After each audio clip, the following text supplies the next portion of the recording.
জনাব ইলিয়াস হুসাইনের কাছে একজন জানতে চেয়েছেন, তিনি প্রশ্ন করেছেন যে শেখ হাসিনা কি বাংলাদেশে ফিরবেন? তিনি আরো বলেছেন যে তিনি নাকি ভয়ঙ্কর রূপে ফিরছেন।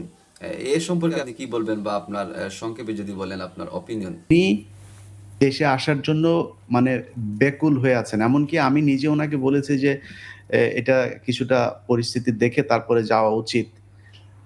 যদিও বাংলাদেশের মানুষ উনাকে আমার বিশ্বাস উনি যদি বাংলাদেশে যায় বলেন, আপনারা দেখেছেন যে আমার ইয়েটা প্রায় ৮ লাখের উপরে মানুষ একসাথে লাইভে দেখেছে এবং মানুষের ভেতরে আমি আমার চোখে পড়ে নাই একমাত্র আওয়ামী লীগের মানুষ ছাড়া কেউ এটাকে খুব বাজেভাবে নিয়েছেন বা উনাকে কটাক্ষ করে কোনো কথা বলেছেন।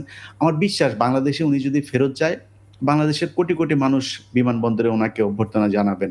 বাট আইনগত বিষয়গুলো যেহেতু এখন এটা একটা সিরিয়াস একটা মামলা ছিল সেই মামলাতে, এবং এটা তো একটা মামলা। আপনি যেটাই বলেন সেখানে যেইভাবেই হোক যেহেতু মামলাটা হয়েছে, একটা বিপ্লবের একটা বিদ্রোহ যদি করে, পৃথিবীর এমন কোন বিদ্রোহ বিপ্লব নাই যেখানে মাত্র ২১-২২ জন মানুষ মারা গিয়ে একটা দেশের এত বড় প্রতাপশালী একজন প্রেসিডেন্টকে একজন বাকশাল স্বৈরাচারকে আপনার সরানো হয়েছে।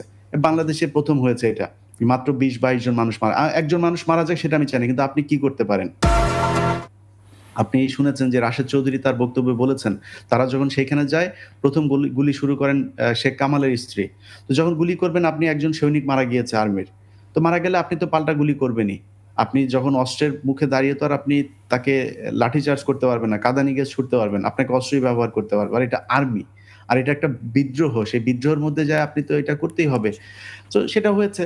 কিন্তু আমি বলছি না যে তারা মেরেছে, তারা মানে খুন করা ঠিক হয়েছে। ঠিক হয়েছে না ভুল হয়েছে সেটা বিষয় না। বিষয় হচ্ছে যে আপনাকে সরানো যাচ্ছিল না।